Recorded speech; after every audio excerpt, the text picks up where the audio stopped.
все хотят любить. А чувство долга, а чувство вины? Нужно честное знание. Все пытаются прописать очень четкие правила идентичности. Я горжусь этим, да? Я не отбрасываю традиционность полностью. Это, что бы я ни сказал, будет звучать как руководство к действию. У нас не совсем академические подкасты.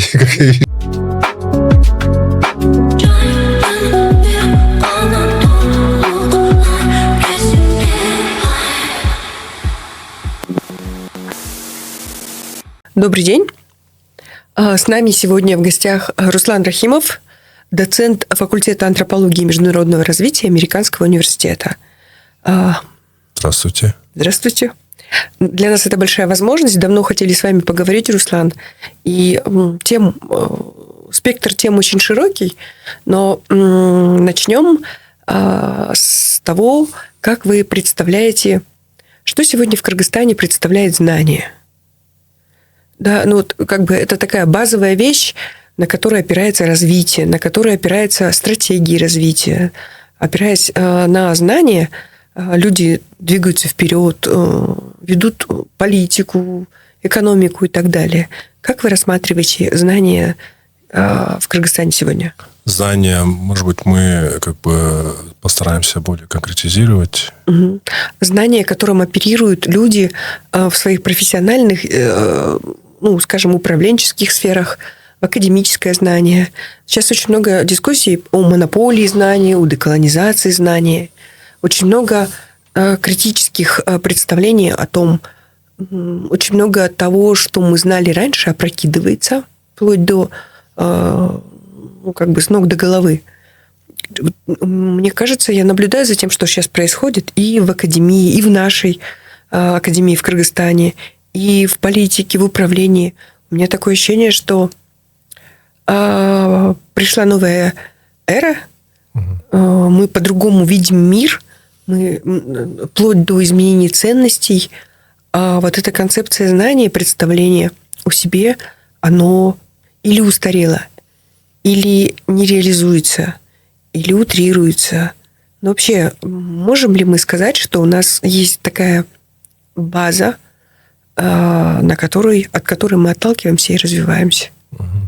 Наверное, если будем расшифровывать слово за слово, там у нас это у кого конкретно, потому что если говорить о Кыргызстане как об обществе, как о государстве, там нас, скажем так, населяют различные группы, слои населения. Это, не будем их называть, просто достаточно сказать, что достаточно разная характеристика может быть им присуждена, как по природе использования этих знаний, откуда они берут эти знания. Давайте возьмем академию и такой, может быть, управленческо движущую сферу. Да? Вы правы, мы слишком разные, но основные такие опоры, которые должны представлять нашу сферу мировоззрения, образование, наука и управленческую, экономическую, потому что это то, что выстраивает нам стратегию развития, нам как обществу, как государству. Хороший вопрос очень. Можно два вопроса поставить, прежде чем перейти к небольшой дискуссии, рефлексии о том, что насколько это знание эффективно может помогать нам, как носителям этого знания. А что такое знание в данном случае, конкретно на какие категории можно разбить эти знания. Потом, наверное, как они помогают нам, я чуть повторюсь, оперировать или продвигаться в том геополитическом пространстве, в котором мы находимся. То есть, если говорить о публичном пространстве, государственном пространстве, которое может представлять традиционная система образования, которая финансируется государством. Можно говорить об экспертном знании. Это эксперты, которые работают в сфере международной индустрии. Можно говорить о независимых, достаточно независимых. Абсолютно независимых не бывает. Достаточно независимых участников, акторов нашего пространства, которые могут посмотреть со стороны на все, что происходит, и не так сильно завися от прямой политической повестки, транслировать какие-то идеи, на общее пространство, скажем так. Но вот давайте тогда возьмем знание, которое образование, академию, да, и возьмем такую сферу, как история или прошлое. Мгм. Да? Мгм. Вот, например, когда мы говорим о прошлом, мы часто говорим, апеллируем к истории, да? А вот мы в СМД говорим о памяти. И немногие понимают, что на самом деле память и история, memory, там, studies и история очень сильно отличаются. Но я в данном случае говорю о том, что концепция знания, которая сформировалась в прошлом веке, она такая, и которая очень долго транслировалась, она европоцентрична, а в советское время она такая Москва-центрична и так далее. И мне кажется, что это видение мира, оно так и присутствует, в том числе в Кыргызстане, там, на 34-й год независимости. Мгм. И насколько это знание дает нам адекватное восприятие себя во времени и вместе. И насколько это знание дает нам нашу картину мира, ну и самое главное, насколько оно помогает нам или не помогает развиваться. Мгм. Даже вот обратите внимание, когда первые лица говорят, у меня такое ощущение, что они все еще апеллируют нарративами советского времени.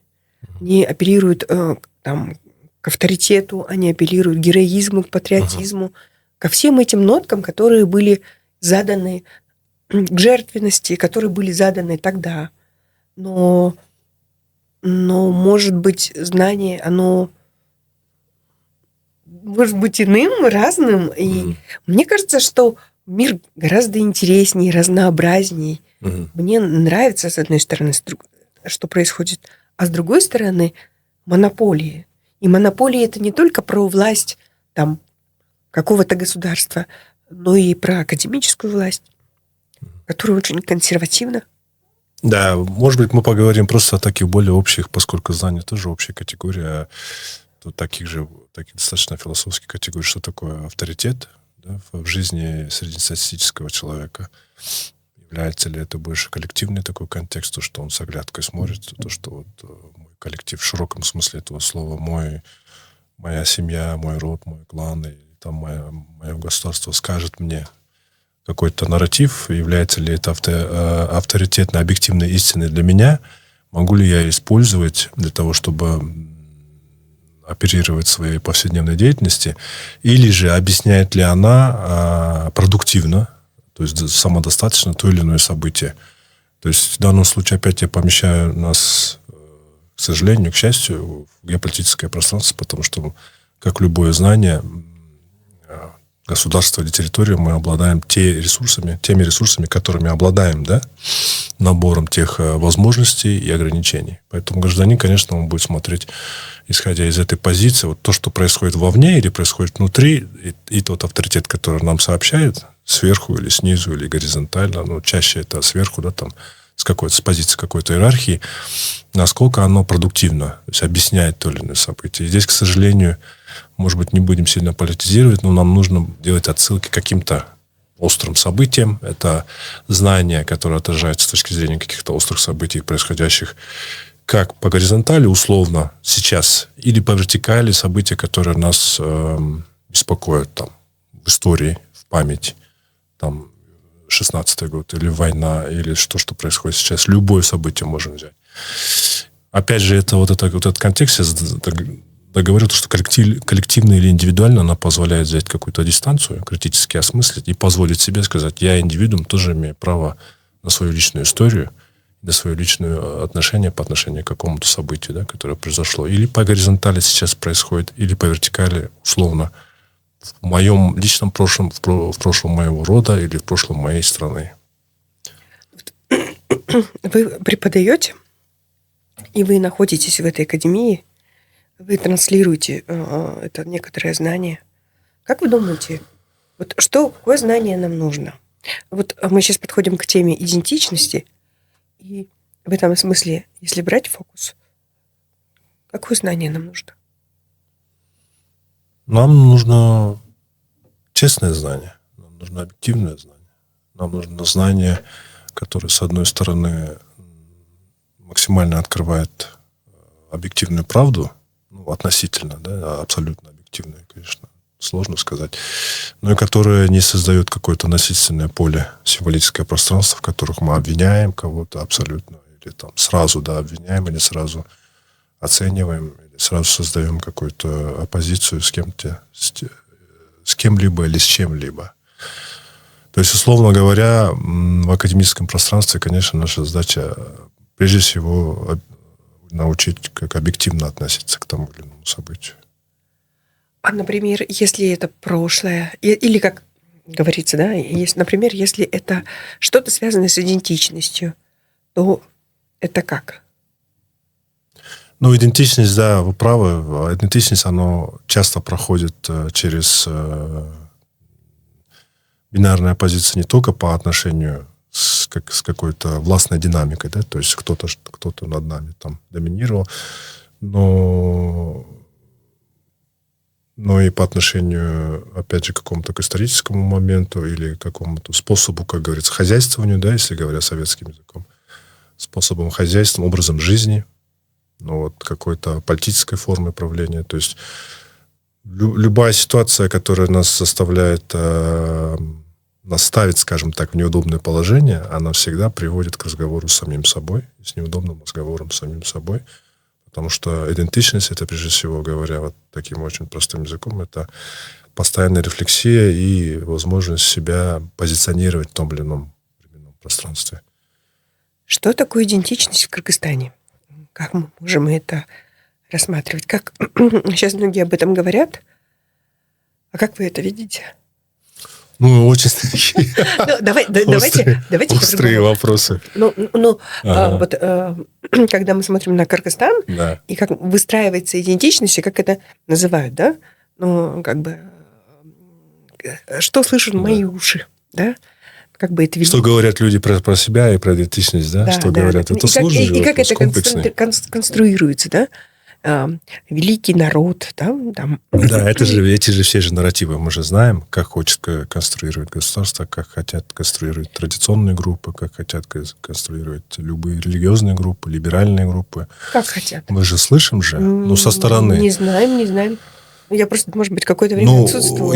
Да, я как бы со стороны, я прежде всего представляю относительно либеральное академическое пространство, поэтому у меня даже в моей академической позиции больше все-таки доминирует та позиция, что каждый человек выстраивает идентичность так, как он это хочет, поскольку это не задевает пространство других. Это достаточно общая такая, да, формулировка.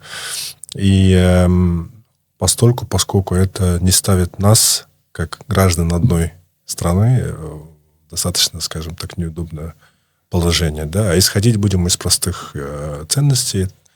Это конституционные, те или иные ценности нашей конституционной практики и светскости, я бы сказал, с той или иной точки зрения. Вот. Это такие основные постулаты.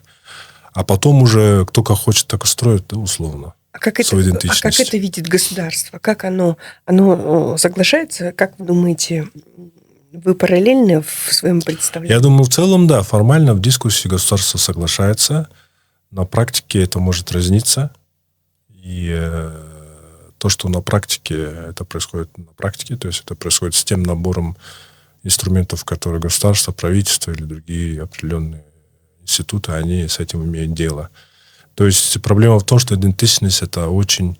две вещи. Да? Идентичность это очень хрупкий конструкт и очень абстрактный. Вот. Вторая вещь, что все пытаются прописать очень четкие правила к идентичности. А это невозможно. Для нашего геополитического контекста это невозможно, потому что сейчас мы живем в глобальном мире, в эпоху интернета и так далее. Это очень сложно. И поэтому человек, он не может опираться на авторитет только государственных институтов. Что вот как государство говорит, так я и должен. Он будет брать тот авторитет, который он считает наиболее продуктивным. Например, общие традиционные практики, да, о том, кто мы кыргызы или и так далее. Но часто бывает же молодежь, если смотреть на моих студентов, у них такой раздрай в голове о том, что да, вот я хочу соответствовать, скажем, традиционным восприятиям, кто я по этнической идентичности, но есть еще и глобальные идеи, очень привлекательные. Как с этим быть? Я хочу путешествовать. А если я путешествую, значит, я встречаю набор всех вот этих либеральных идей, да? Я хочу справедливости в личных отношениях. Справедливости. А если это справедливые личные распределения ролей социальных, то, значит, под угрозу становятся традиционные восприятия гендера, да? Какой должен быть мужчина и какой должна быть женщина. Вот как быть молодежи? Как им собирать вот вот как это? быть? Ну, это вопрос, прежде всего, им, потому что это же, я же говорю, вопрос индивидуального выбора. Мы же не можем опять прописывать. То есть, это, что бы я ни сказал, будет звучать как руководство к действию. Да? Вот делайте вот так. Но я думаю, что, как любая личность, человек должен стремиться к некой целостности и брать... Вот я хочу взять хорошее и ценностное, что предлагает моя традиционная этническая идентичность. Самое-самое такое золотое. Самое то, что проверено веками, тысячелетиями. Я беру, я горжусь этим, да, я не отбрасываю традиционность полностью. Но я и беру все то же самое хорошее, то, что не противоречит, а дополняет из глобальных достижений нашего мира. Потому что в определенный момент, если ты не рефлексируешь, то это просто когнитивный раздрай, и потом тебе приходится решать, я или с этими, или с нами, или с теми, да, условно. С кем я против, да? Кого? А вот, ну, я давно наслышана о том, что вы ведете курс антропологии любви. Давно слышу и очень заинтригованная, очень важная составляющая нашей жизни каждого. Но такая все еще табуированная, мне кажется, по-ханжески табуированная тематика. И не могу у вас про это не пораспрашивать. Как у вас случился выбор с этим курсом, и как вы к нему подошли? Расскажите мне, пожалуйста. Ну, наверное, частично из своего опыта, частично из того, что я наблюдаю, потому что все хотят любить, как бы идеализированно это слово не было, а человек должен и хочет быть в коллективе. То есть любовь в широком смысле этого слова — это иметь чувство принадлежности, быть признанным членами своей группы, своего родственного группы, дружественного группы, найти, скажем так, свое племя, в кавычках, да, свою банду найти. Это и есть основные формы. Для этого логика курса вообще такая, что просмотреть не только любовь, а вообще рассмотреть все близлежащие понятия, там, гендерные роли, семья, индивидуальная культура, коллективная культура, потом взять какой-то историко-культурный контекст, да, там, Центральной Азии, насколько любовь, она может позиционироваться, воспеваться по-разному в фольклоре или же в современной культуре. Но вот что происходит в повседневности, это другой вопрос, да. Потом, конечно, эволюционные объяснения тоже, эволюционный подход к любви, о том, что такое любовь с точки зрения эволюционной антропологии. Чтобы люди понимали, что это не только конструкт, но это еще вот часть нашей, скажем так, биологической природы. Чуть-чуть поподробнее. Я не очень поняла по поводу любовь как отношение к себе определенной группы и так далее. То есть тогда что вы имеете в виду, когда говорите любовь? Что вы берете за основу? Про конструкт понятно. Да. Да, то это про идентичность, это про чувственное, это про поиск. Как вы это определяете? Да, можно определить, сейчас же все любят там про любовь к себе, да? Да, вот это вот я к этому подбираюсь. Любовь к себе, что такое любовь к себе? Мы пытаемся, я сразу говорю, что я не полнейший эксперт, не специалист по этому предмету, но мне важно создать то пространство со студентами, чтобы мы могли обсуждать просто хотя бы на базе каких-то наработок, да, в социальных науках. Давно науках. Об этом говорите? В течение нескольких лет. Это курс по выбору, и студенты с разных программ записываются. Здорово. То есть вы к этому все-таки подходите, да? И как люди воспринимают... Про любовь к себе мы еще давайте с вами поговорим. Да, это топ, про это мы просто обязаны поговорить. Да. А вообще, как я хочу поймать за хвост эту ту самую любовь. которую вы преподаете. Вы Да, я имеете тоже в виду- хочу. Да. Вы имеете в виду, когда вы про это говорите, вот все, что вы сейчас говорили про любовь, мне кажется, это вот про как бы поиск там своих, Мгм. да, но Да. любовь ли это, я не... Одна из форм, да, одна из форм. Ну, а любовь ли это такой универсальный вопрос, мы можем всегда его задавать, да? Любовь мы можем определить, что на самом деле это или такой фетиш, или это просто такое состояние, когда тебя не трогают, условно. Но любовь... Или трогают. или трогают, или наоборот ты хочешь, чтобы тебя трогали, или наоборот ты хочешь, чтобы тебя не трогали. Но в любом случае мы говорим о контексте, да, о социально-культурном, даже в историческом разряде контексте, когда у тебя есть свое пространство, в котором ты сам можешь себя определить как личность. В индивидуальном ракурсе, что вот это мои ценности, вот такая я личность. Вот такие у меня особенности, как у личности, как и у индивидуума, вне зависимости от моего социально-культурного плана. Да? И второй вопрос, насколько социальный культурный план, вот этот пресловутый контекст в лице хоть кого, он вмешивается, он всячески вторгается в твое пространство, и он говорит, слушай, нет, вот эти ценности, которые ты принимаешь за свои, которые ты думаешь, что они свои, они на самом деле не совсем твои. На самом деле они неправильные ценности. На самом деле твои ценности вот эти, условно говоря. Тогда любовь – это гармония. Тогда любовь – это возможность, когда твое... Вот я часто бываю, как пример, просто в Западной Европе, или даже в Америке. Ну, конечно. Да, и там недавно я месяц провел полевого исследования во французской деревне.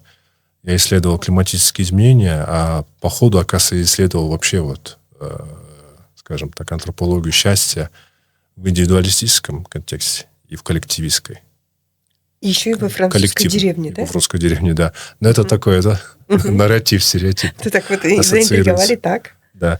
И просто после этого приехал и рефлексировал, разговаривал с коллегами, со студентами, помимо прямой темы, еще параллельную тему о том, что на самом деле, где на самом деле твое личное счастье, в кавычках, более продуктивно, в индивидуалистическом или в коллективном пространстве. Что на Западе, казалось бы, они более проявлены, казалось бы, они более удовлетворены, но потом сами же мои знакомые, друзья, они как бы жалуются, говорят, что у нас количество суицидов очень большое, потому что... Одиночество.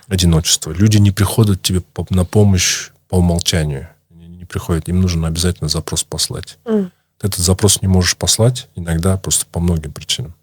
Потому что у тебя темперамент такой, потому что ты считаешь, что там на самом деле есть структурные ограничения, которые не позволяют тебе это сделать, да? Или же, насколько есть вот это пространство в нашей коллективной культуре, когда вот ты посылаешь запрос, не посылаешь, этот Тебя коллектив все приходит, обнимает там и так далее. Но они приходят тогда, когда тебе и не совсем хочется, не совсем надо их видеть и слышать. Вот в чем вопрос. То есть тут вопрос был такой, он до сих пор остается открытым. Вопрос, скажем так, больше даже не об индивидуальном, а коллективном, а больше... насколько есть вот эта осознанность и чувствование друг друга, да, как групп, насколько мы принимаем и вступаем в диалог, и вот эти пресловутые границы, которые должны быть гибкими, да, с группами, насколько мы создаем вот это ненасильственное дискурсивное поле. То есть про все можно проговаривать. Я хочу поговорить обо всем, и я знаю, что мне за это ничего не будет. Да? Ладно, я не буду говорить жестко про политику, ладно, я не буду говорить жестко про религию, ладно, я не буду жестко говорить про сексуальность, но я хочу поговорить о том, как я вижу свою семью, о том, как я вижу свои планы на будущее, о том, как я вижу свои взаимоотношения в семье. Вот хочу об этом поговорить. И если это принимается, это создается пространством, они принимают к обоюдному компромиссу. То есть, да, пожалуйста, давай будем вот так в этом направлении двигаться. Но тогда это все еще заметила с такими вещами, как чувство долга, чувство вины относительно сообщества, семьи, самого себя. Да? И тогда как бы... А давайте про любовь к себе. Давайте про любовь к себе. Это очень такая топовая тема, да, сегодня. От тренингов, до тостов. Что такое любовь к себе? Любовь к себе. Ну, мы же поговорили про разные контексты, коллективистские, индивидуалистские, да? Это когда ты находишься в каком-то контексте. А если говорить о себе, ну, это, мне кажется, еще очень интересная тема, знаете, почему она так актуализировалась еще у нас здесь, ну, я имею в виду в Кыргызстане и шире, может быть, потому что очень большая разница, иногда до оппозиции, до противоположного к тому, как мы воспринимали себя, например, в советское время. Абсолютно. Да? В советское время про любовь к себе это даже неприлично. Да? Любовь к родине, и там же жертвенность, положить себя на плаху и так далее, это одно. А про себя родимого, про какие-то свои чувства, про какие-то свои интенции внутренние, это просто даже неприлично. Я, Руслан, наблюдаю такой момент, когда сейчас все говорят про депрессию, про прокрастинацию, какие-то другие вещи. Я наблюдаю, и мои очень многие знакомые ходят к психологам, да, вот как бы такой спрос сформировался. И очень часто задают вопрос, к кому обращаюсь я. Я говорю, что я никому не обращаюсь, потому что у меня нет такой практики, а сейчас я понимаю, что нет такого спроса внутреннего, потому что я за долгое время нахождения в таком советском пространстве у нас такой оптики, такого спроса даже не было. И мы разбирались сами с собой. Я всю свою жизнь с собой разбираюсь, но мне кажется, сейчас... И я не могу говорить о каких-то... Ну, как бы меня выковало еще, да, наверное. Ну, и плюс традиционная семья и так далее. А когда мы видим сегодняшнее общество, у них огромный запрос на вот эти разные психологические штуки, и они объясняют все вот этими прокрастинациями, депрессиями, целым арсеналом различных психологических состояний относительно самих себя. И здесь речь идет иногда о любви, мне кажется, а иногда о таком возвышенном отношении к себе, а с другой стороны, таком мазохистском, да, очень часто. Да. И это дает уязвимость, и меня даже это пугает. Да. Это создает такой иллюзорный какой-то пузырь, скажем, в котором ты живешь до поры до времени. Но я думаю, что я не психолог, психологическая антропология, на стыке. То, что все-таки я считаю, что это определяющий критерий, это вот контакт с реальностью. То есть человек, который по-настоящему любит себя, он не теряет контакт с реальностью, он адекватно может оценивать происходящее, но и он имеет контакт с собой, да. То есть это контакт прежде всего с собой, понимание, кто ты, что ты, позволению себе быть таким, какой ты есть, но не означает, что как бы часто понимается, что, наверное, закрытие там глаза на свои недостатки и так далее, да. Да, или же не застревая в каких-то ситуациях, да. Но вот историко-культурный контекст, он очень важен на самом деле. Советское поколение, как оно, возможно, люди, которые успешно психологически сформировались, успешно достаточно, то есть они поняли свое личностное ядро в советское время, то есть их часть, просто исторически сложилось так, что их часть жизни прошла больше в советское время. Такая зрелостная, да. И, например, представьте людей, которые вообще там еще в раннее советское время, 60-е, 50-е годы, да, там они основную зрелую свою часть проживали. Так это же большие же такие вот участки, скажем так, временные отрезки, которые так сильно могут когнитивно повлиять на твое психологическое состояние. Я как говорю со своими западными коллегами о том, что с развалом Советского Союза для вас образовался новый рынок академический, а для нас это был большой экзистенциальный психологический шок. Потому что все ценности, которые очень тотально и когнитивно прям интегрировались в наши, скажем так, психологические заводские настройки, они просто в определенный момент рухнули. То есть мы даже вот этот телефон переформатируешь, перепрошиваешь, а вот как нас перепрошивали, это большой вопрос. Нас или вот тех людей, которые в зависимости от возраста, да, проживали больше или меньше. То есть, а как вот те травмы, представляете, люди, которые в послевоенное время, или те люди, которые наследовали не напрямую, сейчас их все меньше и меньше, но 20-30-е годы, да. Там вот мои, например, деды и бабушки. Этот же нарратив, он живет. Ладно, он передается с поколения в поколение. А как они психологически относятся Элементарно к выживанию, да? Б, к еде, там, добыче ресурсов. В, исходя из этого, строить свои повседневные стратегии коммуникации. И Д, или АБВГ, Д, это как они воспринимают те или иные авторитеты, исходя. Будет ли это род, будет ли это в широком смысле, да, там, родоплеменная структура, условно. Или же будет это наивысшая иерархия, там, в лице политического там, представителя института. Вот здесь очень важно, потому что поскольку мы, как кыргызы, например, коллективное общество, такое традиционное общество, да, и тут такие советские нарративы, ценности жертвенности. Был такой образ мальчика Кчернеджикова, да, такой аналог Павлика Морозова, который там сдал родителей, там, степень патриотизма. Угу. Я очень боюсь слова патриотизм, потому что оно как раз-таки это такое некоторое отречение от себя, там, во имя, я не знаю, государства, еще чего-то такого. И когда мы сегодня смотрим, эта фрустрация, да, мы постоянно ведем дискуссию, например, о том, что разные поколения, там, как у них есть названия, да, разные, что это поколение, которое родилось советское, уже в период независимости, оно настолько отлично, да, советикус. Это как раз-таки люди, которые, наверное, с одной стороны, они самоценность у них выше, но в то же время и уязвимость очень высокая. С одной стороны, они не подвержены там пропаганде такой советской, коллективной, государственной. С другой стороны, они, мне кажется, не менее подвержены пропаганде этих разных уязвимостей. Да?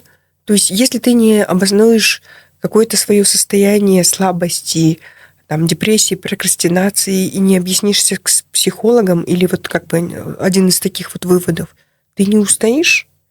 Я как стахановец, прошедший такие, я постоянно об этом наблюдаю. И здесь, наверное, любовь может быть очень важным критерием, мерилом, да? То есть это про любовь к себе, и это про формирование себя как некоторые сильные потенциальные личности. Или наоборот, это делать себя слишком чувственным, слишком уязвимым. Не размышляли на каком-нибудь... Да. Я думаю, если исходить из постулатов, что это контакт с реальностью, а контакт с реальностью — это, прежде всего, умение чувствовать и эмпатировать с различными группами, людьми, не предавая себя, да? Не предавая себя. Причем посередине, скажем, или в течение этого процесса могут часто возникать чувства уязвимости. Могут быть, скажем так, постоянные или какие-то угрозы. Я же говорю, разговор с идентичностью, он постоянно неудобный, да, с самоидентификацией. Он может быть постоянно быть неудобным абсолютно. Тем более в турбулентное время, в турбулентном открытом обществе это всегда сложно. Поэтому вопрос, что ты уязвим на некоторое время, но ты не можешь и не должен оставаться уязвимым на долгое время, чтобы абсолютно у тебя не было расстройства личности такое, да, стабильное, чтобы ты всегда мог возвращаться к самоценности своей. То есть любовь к себе – это умение отражать какие-то события, но конечной точкой будет все время возвращаться к своей самоценности. Сказать, что я ценен, несмотря ни на что, я работаю над собой. И я – это уже, скажем так, топ-уровень. Я не кидаю камень в сторону других, несмотря ни на что. То есть, если мне не нравится, я дистанцируюсь. Или там выбираю ту дистанцию, которая мне нужна. Но это никак не постоянная уязвимость, это никак не проблема очень такие серьезные проблемы с самооценкой. Потому что, как я говорю, и мне это интересно, в психиатрической антропологии, наверное, эти вопросы не наверное, а изучается там возникновение расстройств личности, исходя из очень турбулентных исторических периодов. Потому что, даже сейчас, да, например, взять мигрантов наших, они уезжают, родители, не могут объективно внимание уделять своим детям. Отсюда могут и возникать различные формы. Я, будучи не психологом, не понаслышке могу говорить о том, что это же не обязательно насилие по отношению к детям или к членам своей семьи. Это просто родители, они не в стране, они работают. Тоска. тоска. Дети не могут отражать знания о себе через кого попало, условно говоря. Им нужны, как говорится, значительные другие, да, significant others, то есть другие, которые для них, прежде всего, важны как взрослые, в первую очередь. Это родители обычно. А представьте, если это турбулентные времена послевоенные, когда было очень тяжелое становление, голодное, там, в Кыргызстане, в Центральной Азии. Представьте, если тем более это... Ну, я не говорю там о 20-30-х или там Иркуне, я не говорю об этих событиях. Угу. То есть, почему тоталитарное общество плохо в плане формирования психики, о том, что психологическая повестка, скажем так, или настройка, оно тотально проектируется на индивидуальность. И очень мало шансов от нее уйти. Ты просто потребляешь те нарративы, исходящие из единственного источника или практически из единственного источника. В открытом обществе у тебя есть возможность все-таки выбирать. Но опять же, почему мы говорим, что критическое мышление – это номер один образовательный ресурс? Ты должен отражать любые нарративы и абсолютно в здравом уме принимать. Это мое или не мое? А это вот продуктивно, непродуктивно. Это насильственно по отношению к кому-либо или ненасильственно? А предательство по отношению к себе вы упомянули. А можно несколько примеров? Ну, предательство, это просто достаточно символично, но предательство, то, что здесь же есть же такие физиологические, психофизиологические, скажем так, заводские настройки. Ты или можешь импотировать другим, но ты еще должен обладать возможностью импотировать к себе. То есть понимать себя, эмоциональный интеллект, да, то, что мы говорим. Абсолютно. Ты не сможешь... Ты не можешь... Часто люди, или там люди, может быть, со свойством личности, у них нет просто таких настроек, они не умеют чувствовать, что другие чувствуют. И еще потому, что они, прежде всего, не умеют понимать себя. Это всегда взаимосвязано, или практически всегда взаимосвязано. Как формируется это умение понимать себя? Ну, в контексте именно как раз-таки вот развития себя как личности, начиная с детского периода, о том, что если с тобой значимые другие твои родители, которые помогают тебе. Ну, это очень тонкий процесс, там очень много факторов, да. Но, конечно, ты не будешь понимать себя, если тебя постоянно кто-то со стороны бьет, начиная с детского возраста, говорит, вот это неправильно, ты не такой, вот ты или ты должна быть такой, или такая, там, веди себя вот так, да. То есть, поэтому все же вот эти вот нарративы говорят, там, что японцы вот так воспитывают, там, до 5 лет не трогают, там, евреи, там, не знаю, вот так воспитывают. А как у нас Центральная Азия воспитывает? Тоже вопрос, да? Ну, сен баласын был? Да, баласын был, и там куча других нарративов. Да? Это такие социальные роли? Да. Изначально. Они способствуют, вот эти вот социальные роли, этому эмпатии к себе? Но я думаю, что нет, если они постоянно с насилием навязываются. Да? Эти же самые или мне дейт, там, пресловутые, или там уят, или там чедашки рек, да, там, или там, не знаю, береги, или там ты мать, или ты отец семьи, ты должен все на себя это нести. Это же проблема же не в самих идеях и ценностях, которые себя выдают за ценности. Да? Проблема в том, что они часто являются такими непреклонными догмами, в которых создаются насилие по отношению к себе. Если ты не можешь найти компромисс, ты просто заставляешь себя действовать в той или иной степени. Там создаются семьи только потому, что надо. Просто горит, да, по плану надо. С другой стороны, внутри можешь понимать, что семья нужна, но поскольку ты проживаешь в постоянном насильственном вот этом пространстве, дискурсивном, у тебя нет просто возможности понять, что для себя она реально нужна. А нужна для чего? Здесь же тогда вопрос. Нужна этому же каждому... Кроме воспроизводства там, поколенческого, населенческого. Но это же вопрос же философский. Не только философский. Я думаю, что в нашем культурном пространстве она... Почему бы нет, она нужна, если у тебя есть партнер, с которым у тебя есть возможность разделять те или иные ценности, твои интересы. Ты живешь при этом своей жизнью. Пожалуйста, вы можете даже в традиционное пространство входить и вместе выполнять и там, не знаю, какой-то перформанс, играть какие-то роли. Можно же найти любое компромиссное такое состояние. Если мы говорим про вот такое традиционное там, знаете, вот Миядзаки, да? Мгм. Я недавно долго объясняла как бы шаблоны Голливуда и чем отличается, например, как бы Голливуд, европейское кино, мультики, ну, аниме, японское. И вот люди, которые смотрели Миядзаки, европейцы, кыргызы, ну, разные люди смотрят, они понимают, что очень четкое отличие. Да, это аниме, в котором все-таки присутствует нечто иное. Да? И это действительно так. Например, я постоянно вижу у него вот почтение к возрасту. Да? Вы помните «Унесенные ветром»? Там есть бабушка, девочка, которая волшебница превращает в бабушку, и они при этом взаимодействуют. И эта девочка-бабушка постоянно при этом помогает этой волшебнице, злой волшебнице, даже там идти по ступеням, потому что та пыхтит, и она тучная, и она не может ей не помогать. Мне кажется, там заложены какие-то очень важные вещи, которые не увидишь, в шикарных голливудских мультиках, и они тоже связаны с некоторой любовью, с некоторым отношением. Мне кажется, с одной стороны, если вот стоит по позиции, про которую говорите вы, можно на это посмотреть как отречение от себя, да? А мне кажется, я в этом вижу любовь. Да? Это любовь к старшим, это не про... Это в том числе про любовь к своей культуре. Извиняюсь. Мне кажется, что это еще и про любовь к своей культуре, к своему очагу.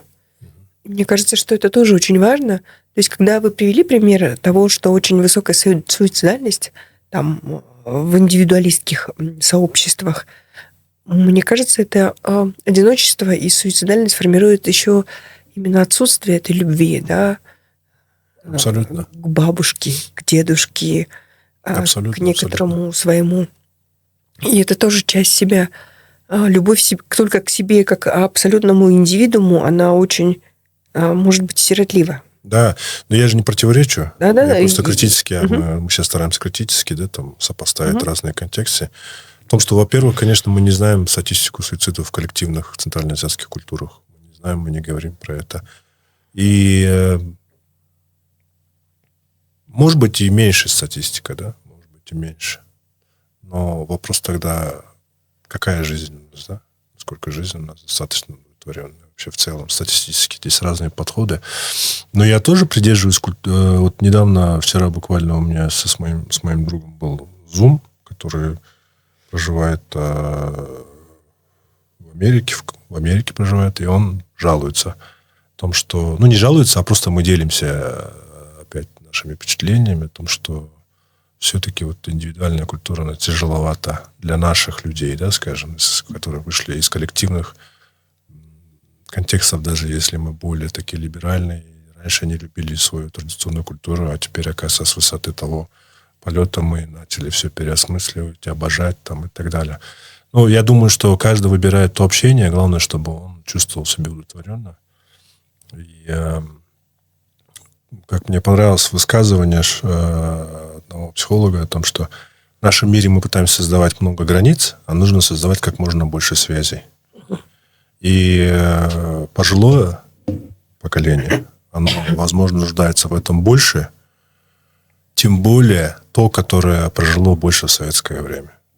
Потерявшие свои ориентиры, которым тяжело переформатироваться когнитивно. Они нуждаются просто в этой поддержке. И вообще мы все нуждаемся в поддержке друг друга. Вопрос, насколько мы умеем грамотно выстраивать связь.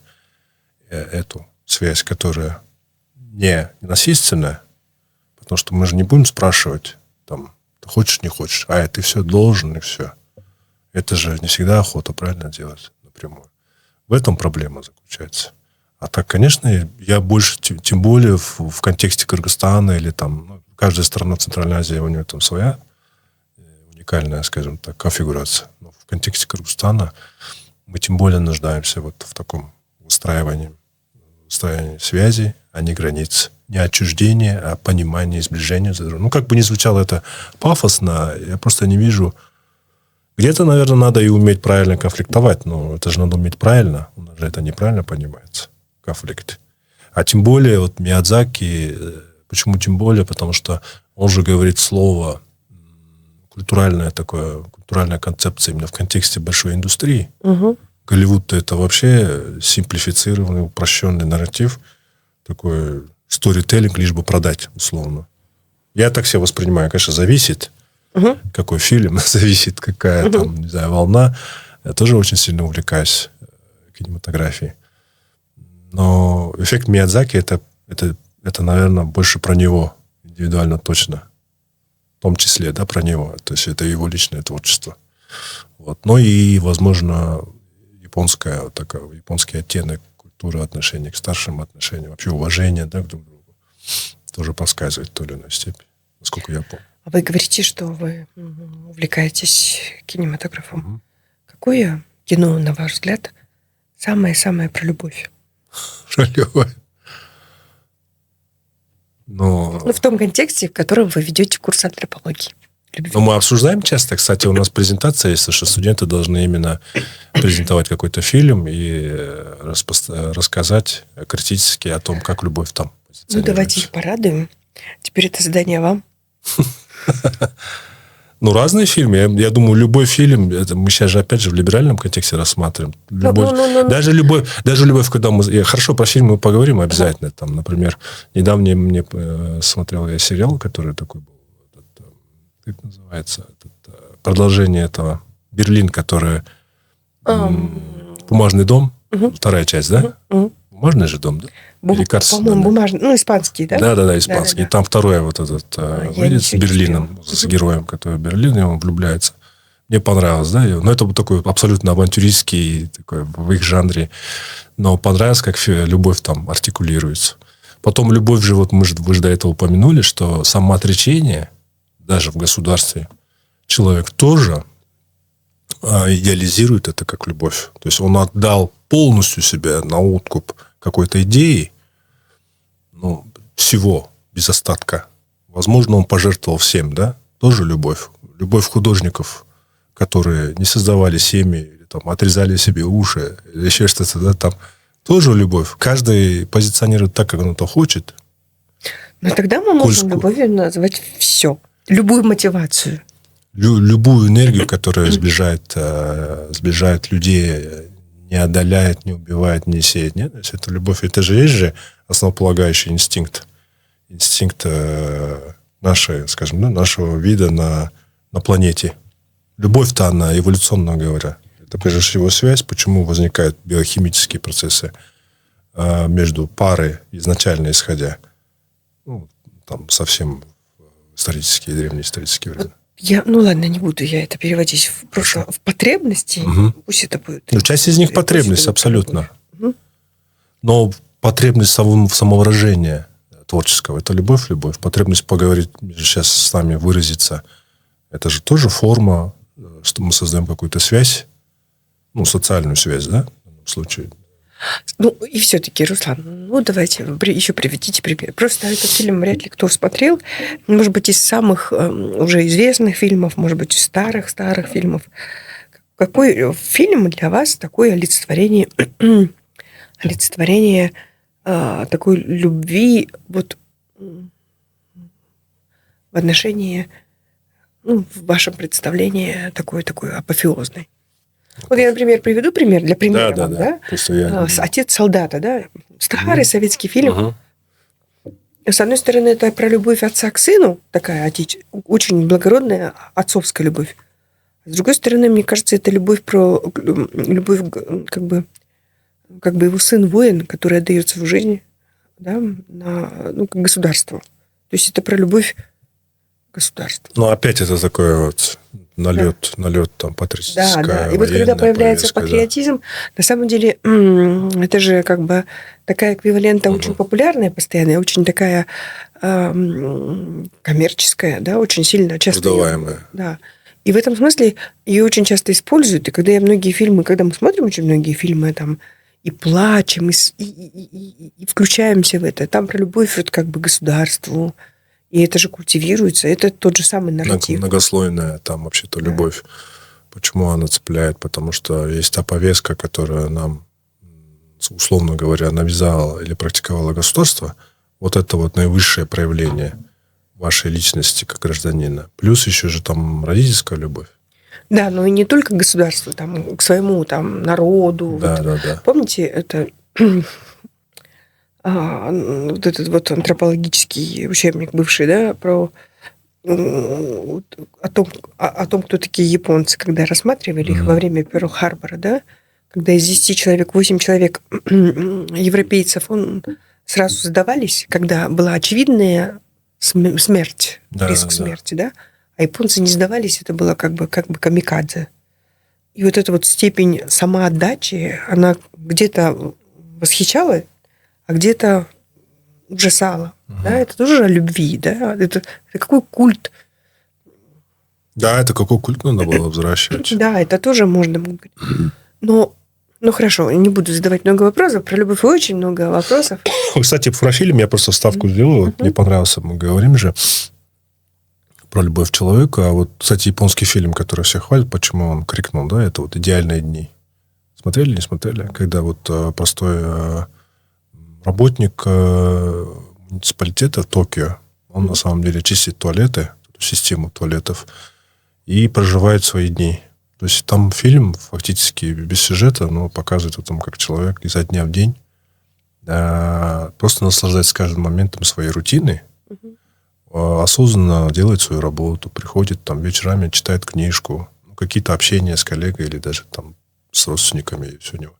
Но фильм, по сути, просто о том, что он наслаждается своей жизнью, не создавая какую-то турбулентность для своих, скажем так, для своих близких, да, своего близкого, близких. Это тоже проявление любви. Почему бы нет? О том, что он удовлетворен. У нас тоже такой нарратив, который перешел в советское время, сейчас государство каким-то образом хочет наследовать его, о том, что это обязательно такая жертвенность, обязательно ты должен быть крутой личностью. Вот для тебя социальные лифты, вот для тебя безусловный рецепт, как создать этот успешный успех, соответственно, получить признание и, соответственно, возможно, это наивысшая форма твоего самовыражения как личности. А вопрос, насколько ты себя любишь или нет, вопрос, насколько ты счастлив, вопрос, насколько... не все же проводят это различия между успехом и удовлетворением, между счастьем и так далее. Или просто спокойным состоянием. В советское время было тоже такое. Вот любовь страстная прям во всех фильмах. И сейчас даже, да, мы... С жертвенностью. И мы прям жертвенностью, мы прям жалеем, жалко, что у меня нет такой любви. Или типа, все, моя жизнь кончилась. Я никогда не испытаю эту любовь. Да, вне зависимости от возраста. То есть обязательно все хотят считать, что это самая главная ценность твоя, духовно-психологическая, что это обязательно должно быть страстной, и она должна обязательно быть там до гроба, да? Об этом все психологи же говорят, что это не всегда так. Над этим нужно работать. И что вообще страстную любовь невозможно постоянно испытывать, иначе просто ты там умрешь, там, не знаю, от гормонального... Сгоришь, как бабочка. Да, бабочка. И сгоришь от гормонального истощения, заболеешь там хронически, и все. Это невозможно. Это просто индустрия, условно говоря. Интересный фильм, я посмотрю, мне кажется, что да, это интересная концепция, то ты можешь быть ассенизатором и получать удовольствие от жизни, от любви к себе, от любви к пространству своем, такой такой антипод, да? Да, антипод навязан культу индустрии, любви, да, такое. к успеху, к движухе, ко всему. Страсти, вот самовыраженности, самопроявленности, там, не знаю, экстравагантности, там, абсолютной радикальной либеральности, там, что хочу, то и делаю. Дело совсем не про это, дело про осознанность. Что такое осознанность? Это тоже популярная какая-то такая вещь в моменте, да. И осознанность. У нас не совсем академические подкасты, как я вижу. Не, это же очень важно. То есть академия изучает нашу жизнь, особенно антропологию, нашу повседневность, да, человеческую. Да. А вот сейчас в человеческом сообществе очень важной ценностью вот эти два момента. Жить в моменте и быть осознанным. Руслан, что это такое? Ну, он уже само за себя говорит же. Я думаю, это предтеча именно того состояния любви. Потому что это самая базовая настройка. Умеешь ли ты осознавать себя и понимать все, что происходит с собой и ситуацию вокруг. До тех пределов, на которых у тебя есть твои ресурсы. Понимать, фиксировать свое эмоциональное состояние, события и так далее и тому подобное. Свои глубокие какие-то процессы, происходящие в тебе. И вообще, я говорю, понимание себя. Я думаю, это самая сложная задача. Я думаю, что это самая сложная задача вообще в жизни человека. Стать наиболее осознанным, действительно. Понять себя как личность по полной и понять то общество по полной, в котором ты живешь. Давайте. Вот мне кажется, вы сейчас прям такую цитату можно снять с Руслана Рахимова. Осознанность как предтеча понимания, да? Я попрошу, чтобы это там дали дисклеймером. Ну нет, давайте теперь несколько примеров для не особо академических восприятий, да? Например, это когда как? Это когда как? Это в каком смысле? Можете еще раз? Вот я просто хочу некоторую такую ролевую модель вот этой самой осознанности. Ну, хорошо, возьмем того же человека, который вот работает, ассенизатора, да? Я правильно понимаю, да? Вы это воспринимаете как некоторая осознанность? Да, осознанность, если он... Я думаю, это тот такой вайб, дзен от себя, когда человек то, что от себя, скажем, излучает в пространство, да? В том, что он адекватен в общении, в контакте с этой реальностью. И я говорю, человеку не обязательно быть сложным, не обязательно быть замысловатым, не обязательно иметь кучу смыслов. Каждый человек тот, которым он является, он должен понимать свои лимиты, да? Он должен понимать, скажем так, божественность и ограничение себя как личности. Божественность, потому что это самоценность же такая. Духовная самоценность, он человек, да, он нечто большее, чем наши меньшие братья животные, он нечто большее. То есть он понимает, что вот, да, я там ассенизатор, или да, я преподаватель, или да, я там активист, или я политик. Мне это нравится. Мне это нравится, потому что вот я такой, или я такая. Вот потому что событийный ряд моей жизни меня удовлетворяет. Он даже если не отражает, я его корректирую, я способен его корректировать. Но даже если я не способен, я живу так, как мне нравится, и я не наношу ущерб другим. Да? То есть осознанность в понимании, она же проявляется, когда мы контактируем с реальностью, с окружающими, потому что я контактирую адекватно, я отражаю адекватно тому, что происходит вокруг. То есть я адекватно реагирую. Но если даже это не совсем адекватно, я способен это корректировать, понимать, что вот я допустил там чуть-чуть неосознанную какую-то ошибку, неосознанное поведение. Но в плане того, что осознан ли я, со стороны почувствовать могут в отношении, на уровне вайба, скажем, на уровне дзена такого. Потому что человек просто живет своей жизнью, он излучает позитивный, он излучает удовлетворение, он излучает спокойствие. Все. Мне кажется, что мы с вами говорим в основном про одиночек. Нет, почему? Потому что легче всего, мне кажется, быть осознанным, чаще всего, легче всего или комфортнее всего. Да. А когда ты один в профессии, в своей самореализации, даже в личной жизни.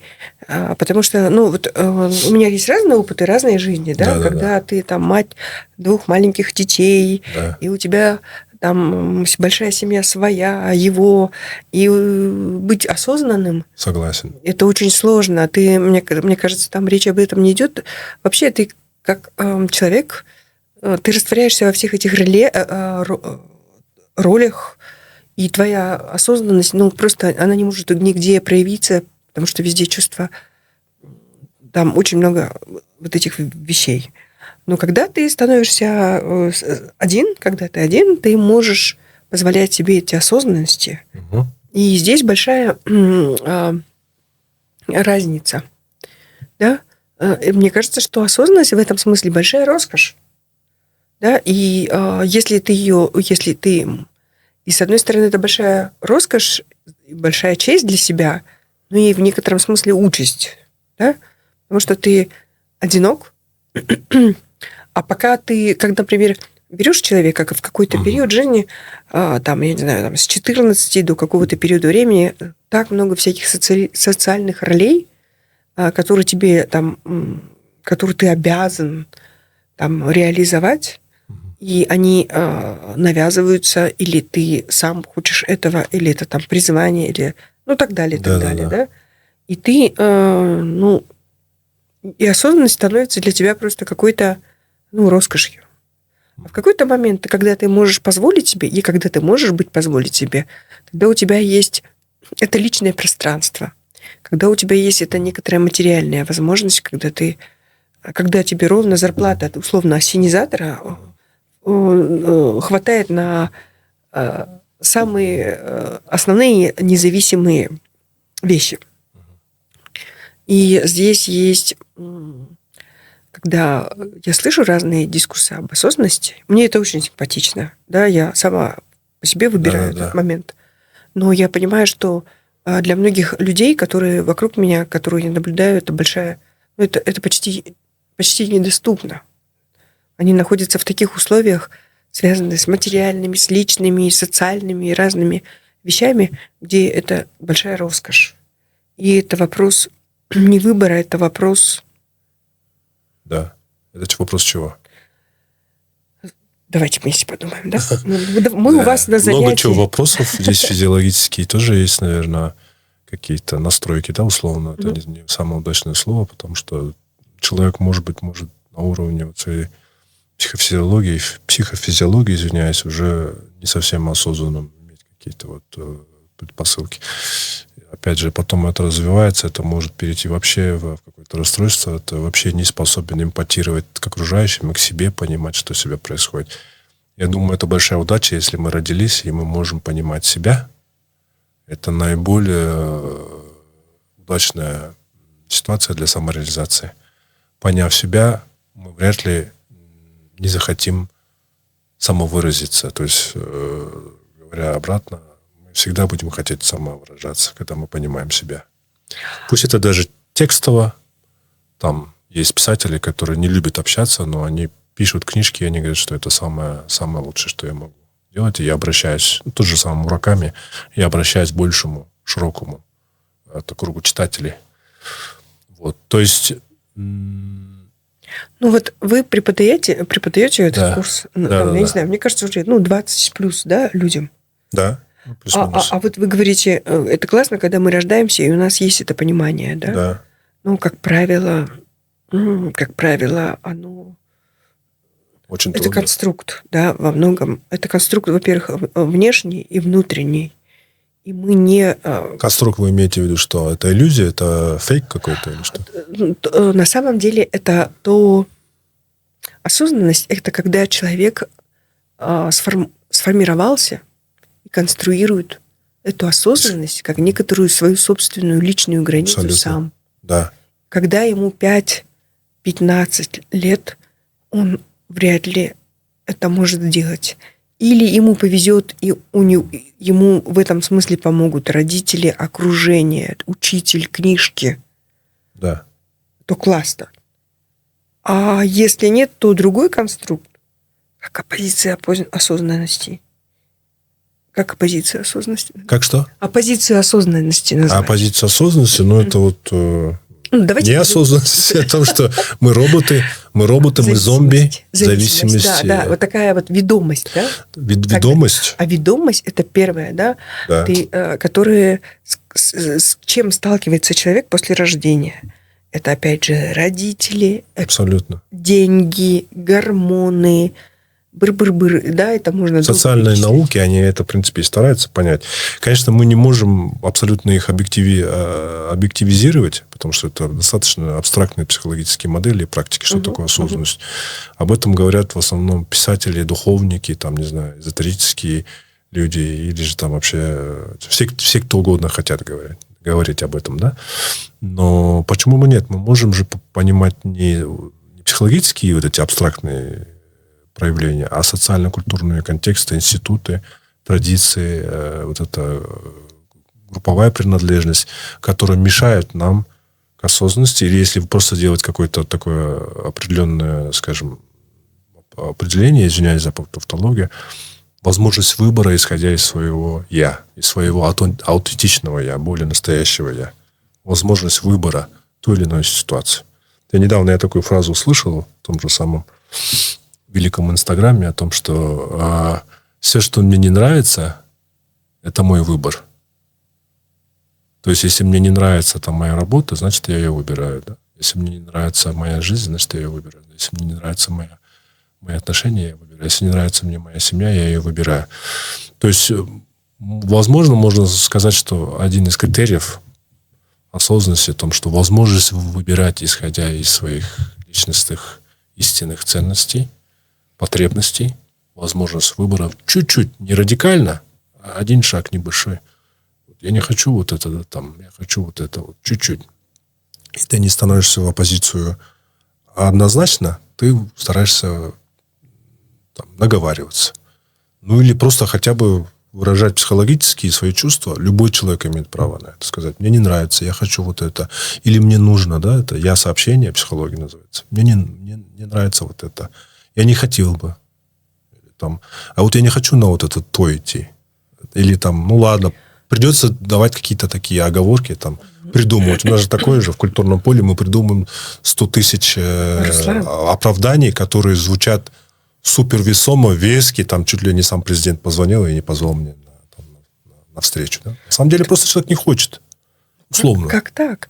Ты неблагодарный, да. Руслан. Да. А отсюда происходит насилие. Пойти на той, на Ширине, там, я не знаю, на кучу других мероприятий, которых ты не совсем не хочешь. Иногда бывает объективно не можешь. Что делать? Вот, а чувство долга, а чувство вины. Уят. А быть хорошим человеком. А кто тебя похоронит, когда ты умрешь? Кто да, тебя стакан будет... воды. Да, стакан воды. Даже вот почему идентичность, она очень такая хрупкая именно в коллективных контекстах. Угу. Это тотальное, то, что вы говорите, зависимость от того, что подумают члены твоего рода. Все. Вот ты вот чуть-чуть оступился, шаг, ты уже не тот. Или ты уже не та уже, все уже. То есть... Ну, мне кажется, что здесь есть цена, когда ты от этого всего отрекаешься, да. И принимаешь себя вместо вот этого большого сообщества, ты теряешь некие гарантии, некую безопасность, некоторую подушку, да, безопасности, которую дает тебе вот это вот некоторое сообщество. Антропологически был такой антрополог Маршал Саллинс рассматривал. Ну, это, конечно, не совсем адекватная аналогия, но смысл такой, что в коллективных, традиционных или неиндустриальных сообществах, возможно, мы стремимся к большей коллективным связям, потому что у нас не развита, скажем так, экономика, да, формальная экономика, индустрия. То есть это нас инстинктивно настраивает на то, что мы выживем благодаря, потому что у нас вот такие широкие коллективные связи. Почему, например, в развитых экономиках, в том числе на Западе, так называемом, люди не стремятся к сильно коллективным связям? Потому что, наверное, у них вот такой капитализм, да, сильно развит, и они знают, что государство им гарантирует все, ну или практически все, включая даже вот в той деревне, где я проводил исследование, там даже в деревне был дом престарелых. Достаточно адекватный, насколько я понял. Отношения и этика – это другой вопрос, но государство все гарантирует. Но для этого, конечно, нужно пахать, там не все просто так, да. И бедные европейцы, и американцы, тем более, они пашут вовсю, да. То есть, смотря кто как инвестирует. Да. Любой человек будет думать о выживании. Но, с другой стороны, это можно же перевернуть. Это можно на это смотреть по-другому. Но если бы у нас в Кыргызстане была развитая экономика... Тогда, Руслан, тогда развитая экономика, индустриальность, капитализм, не знаю, как оно забирает у нас вот это некоторое тепло и любовь коллективного. То есть, на самом деле, это же такая... Это как часы, можно так поставить? Да. Одна степень утрат и преимуществ. Да. Итак. Ну, абсолютно. Вот про это мы же и говорим, что в индивидуальных контекстах там одиночество сильнее. А вопрос, насколько ты одинок в коллективном контексте. Тот факт, что тебя окружают люди, не означает, что ты можешь полностью выразить свои эмоции и говорить. Ты же не можешь о табуированных темах говорить. Но, видите, это палка о двух концах. Не там, ты не вообще там не тебе можешь нехорошо. То есть, ты вообще не можешь о многом со многим поговорить. Абсолютно. Ты не с каждым. Ты вообще, есть ли человек, с которым ты можешь поговорить, да, в этом? Даже в коллективном обществе, да. даже у нас в Кыргызстане, мужчины не могут говорить на одни темы традиционные со своими близкими друзьями. Женщины не могут говорить на другие темы. Зачем мы вообще тогда нужны в этом плане, да? В коллективном плане. В индивидуально то же самое, в индивидуалистическом сообществе. Тоже тяжело. Получается, у них всегда нужно делать такой ярко выраженный запрос. Ты или запрашиваешь психолога, или ты запрашиваешь своего друга. Вот, давай встретимся через неделю во столько-то, и я хочу поговорить об этом. Но там ты уже как бы табу меньше, да? Ты можешь говорить практически обо всем. Или почти обо всем. А тогда это еще и возможности или проблемы отношений, да? Ну, между двумя людьми, да? Пара, да? Я не говорю, там, мужчина, женщина или пара. Потому что мы видим людей, которые это понимают и которые это принимают, эту некоторую осознанность себя, с которым очень сложно выстраивать отношения в сообществе, которое в таком коллективистском сообществе. Потому что, ну, вот как бы, если ты находишь себе пару, ты должен быть готов к тому, что ты должен принимать не только там, его или ее, но и все его, весь род, село, там, очага, той, весь ритуальный аспект, который, может быть, для тебя очень тяжело реализуем. Тяжело, да? абсолютно. Это в некотором смысле жертвенность. Конечно. А если ты настолько осознанный, что ты не готов к никакой жертвенности, тогда это... Нет, можно же и осознанно принять, все зависит от ситуации. Если ты любишь своего человека, партнера, и ты понимаешь, что за ним стоит вот вся его жизнь такая, какая есть, то, наверное, там можно, не знаю, 100 тысяч и один лайфхаков придумать, как это сделать более-менее так, чтобы не было угрозы вашему пространству, да, вашим отношениям. Ну, наверное, да. Но это же тоже компромисс, да? Ну, это не компромисс. Ну да, это можно и таким словом назвать. Просто я думаю, ведь, скажем так, как мы уже говорили до этого, изоляция не совсем хорошо, да? То есть у нас тогда наше общество превратится в абсолютные такие маленькие мирки, в котором либеральные пары живут так, как они хотят, традиционные живут так, как они хотят. Проблема не в этом. Проблема в том, что друг на друга они все будут ополчаться там, и друг друга будут там шеймить, клеймить, обвинять. И тогда у нас сплошной такой этот не цирк, это цирк я очень люблю. Ну, превратится непонятно во что-то. Общество. Но есть такие случаи на самом деле. А представьте общество, в котором все друг другу дают пространство, принимают, помогают, поддерживают, пытаются понять и пытаются разговаривать и сосуществовать друг с другом. Даже экономически у нас будет больше шансов выжить таким сообществом. Ага. Коллективное общество социальной взаимопомощи. Взаимопомощь. Но там, где дается место для процесса индивидуации, то есть есть индивидуализм, когда вот я, чересчур я, есть процесс индивидуации, потому что в человеке ты все равно индивидуальность не должен убивать. Человек же это святое, условно. У него свои особенности. Им нужно проявиться. Если мы не дадим ему проявиться, он так и умрет непроявленным. А это самое худшее, я думаю. Самое худшее, что может случиться в жизни человека, это не проявиться в той или иной степени. Подождите, а как же вот мужчина-ассенизатор? Так он проявился. Вопрос же не о социальных ролях, а профессиональных. Вопрос о том, что он, говорит о том, что я такой, мне не надо большего. И Б, вот это мое социальное пространство для того, чтобы реализовать то, какой я, и мне не нужно большего. Или мне нужно это, но по-другому. То есть его проявление в том, что он в его принятии вот этого Его всего. принятие, и он находит социальное поле для того, чтобы это принятие реализовать. Как-то так. То есть он же не... Если бы он хотел бы, кто-то ему... Я хотел просто аналогию с одним политиком привести, не очень хочется, но люди, которым кто-то говорит голос со стороны, ты должен быть тем, иди в политику, там, например, да? А он абсолютно внутри, он не то, что не хочет, он, может быть, и хочет, но проблема в том, что он хочет это потому, что он хочет получить ложное признание. А все почему? Потому что в определенный период его личностного созревания он не понял, кто он есть на самом деле, и не принял этого. У него вот это фейковое, ложное «я», не то что как опухоль, а вот такая реальность, да, субличность, или вот такая дополняющая, она там растет, с годами подпитывается, и он начинает реализовать себя, уходит, а в конце жизни получается, что, оказывается, это не его было, что, оказывается, он всю жизнь хотел быть ассенизатором, или он всю жизнь хотел быть дворником, или всю жизнь он хотел, не знаю, быть таксистом, его разводить, там, в Бишкек, там, в Каракол ездить, да, условно. Ему нравился просто кайф от дороги. Он, абсолютно не важна социальная роль, профессиональная. Важно то, что ты понимаешь, что тебе этого достаточно, и ты находишь момент его реализации. Ну вот выходим, да? Да, выходим. Я к тому, что вы преподаете. Мне кажется, это, вообще в некотором смысле мужество, да, говорить, и тем более вести такой курс.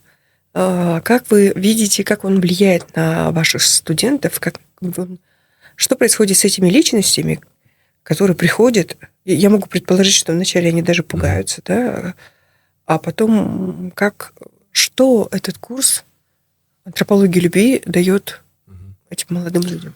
Этот курс как бы не панацея, да, это просто как бы обыкновенный курс в рамках нашей программы. Просто я сталкиваюсь с двумя вещами. Я сталкиваюсь с поколением, которое вот сейчас поколение, как же называется, поколение Z, или, в общем, то поколение, которое полностью живет в виртуальном пространстве. Или практически полностью, да, живет. Я работаю с теми нарративами, которые они с собой приносят в класс, наследуют от своих родителей. Те, в свою очередь, наследуют, соответственно, уже советское время, да, там попахивает. И мы пытаемся работать с этими нарративами не как психологи, а прежде всего элементарная вещь — это критическое мышление по отношению к себе, понимание себя как личности в своем социально-культурном контексте, поколенческим. И то, что антропология может предложить как метод, способ, это именно как это сделать. Через этнографию, через наблюдение, через дистанцирование себя от других. И там элементарное ведение дневников. Этнографы, этнологи, антропологи, они же ведут дневники, они не всегда используются в нужном потенциале, да. Но это хороший инструмент, я считаю, чтобы на пути к осознанности. И, в конце концов, понимание, какие нарративы они приходят извне, что я с ними делаю. Я с ними сотрудничаю, я их отвергаю, я их принимаю за свои. Где мои ценности? То есть это просто создается такое поле, где можно будет про это пообсуждать проекты, потом свои исследовательские какие-то представить, сказать, что вот я к этому пришел. А для себя у вас есть какие-то находки после уже несколько лет разработки такого курса? Находки? Да, для себя, вот лично для Руслана Рахимова. Что вы сами приобретаете? Я приобретаю чувство принадлежности к более общему. Хочется, конечно, понять более, скажем, о том, что такое любовь и вообще связь с обществом и с собой, контакт с собой, наивысшее проявление себя, насколько это возможно вот в нашей жизни, в нашем геополитическом пространстве, историческом отрезке времени, в котором мы живем, как себя позиционировать. И о том, что на самом деле гибкость — это тоже очень такая ценность, которая сейчас просто архиважна. И быть с людьми, и возвращаться к себе, иметь то, что вы до этого поднимали, как ситуацию. У нас проблема в том, что наши люди, они даже элементарно не могут побыть собой. Элементарно нет у них понимания пространства, важности того момента, вот, что такое побыть собой и порефлексировать с собой. Потому что это сплошной коллектив везде рядом, сплошные говорящие голоса, и, не говоря уже о других, да, там, политических, экономических, как выжить, куда уехать, где там ребенку на это найти, там куча вопросов. У нас нету своего пространства. А какие-то пожелания? Наверное, у нас есть аудитория, да? Предположим, что у нас есть аудитория. Да. И, может быть, это очень банально, когда в конце какой-то передачи говорят, а что бы вы хотели пожелать? Да, это банально, потому что это все сложно. А я люблю усложнять, да, мастера, академические работники, они мастера усложнять. Я думаю, нужно запланировать шаг, элементарные вещи, место в своем графике по времени, место, где вы можете просто прогуляться и подумать о себе. Главное, чтобы прийти к каким-то мыслям, понимания себя без осуждений. То есть запланируйте этот момент. Понимание себя, принятие себя. Ну, это звучит очень банально. Но, к сожалению, только так это работает. Не-не-не, Руслан, не останавливайтесь. Одно дело, когда это говорит какой-то там, я не знаю, коуч там гламурный, а другое дело, когда это говорит академическое. Почему бы нет? Если это заходит, почему бы нет? Если это работает. Руслан, это же заходит пачками. Часто Поэтому мы с вами сегодня об этом говорим. Да. Проблема, знаете, что просто вкратце в том, что мы смотрим соцсети, и там не контекстуальное же знание же. Мы потом принимаем это за чистую монету. Даже если это вот приходит, там, не знаю, очень много российских, там, да, коучей, или американских, или там еще. У них же другой контекст. Кыргызстанских я вижу. Смотрите, пускай, ради бога. Курсы осознанности, курсы стереологии, насколько я понимаю. Это, по-моему, насколько я понимаю, я не заканчивала их, но мне кажется, это все из одной степени. Курсы там, много всего такого, которые, в общем-то, про это. Ущерб может быть.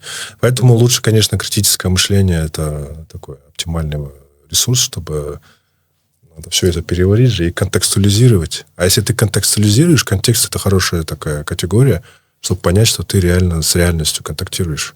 А если ты не контекстуализируешь, живешь вот исходя из их категорий, из их жизненного опыта, то рано или поздно это не будет работать. Мне кажется, я знаю один индикатор, который помогает понять. Это ирония, да? Это чувство юмора.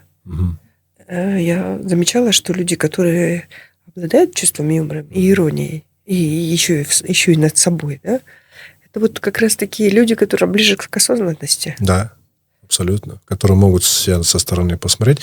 Вот такие прогулки, если они дают возможность посмотреть на себя со стороны, да, то это идеально дорогого стоит. Оно же тебя выправляет из той рутины, из той, там, скажем, роботизации, автоматизма, что слушать что-то одно и то же. А может, мне что-то по-другому сделать? Мне кажется, у нас сегодня получился разговор о любви.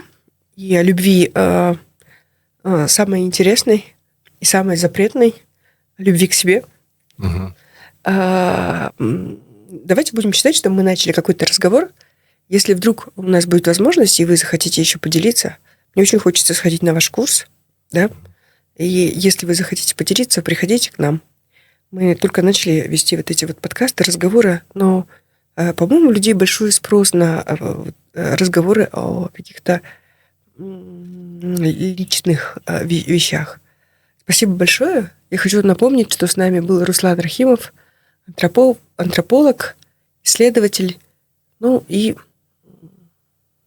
просто человек. Думающий, интересный человек. Спасибо большое, спасибо за приглашение.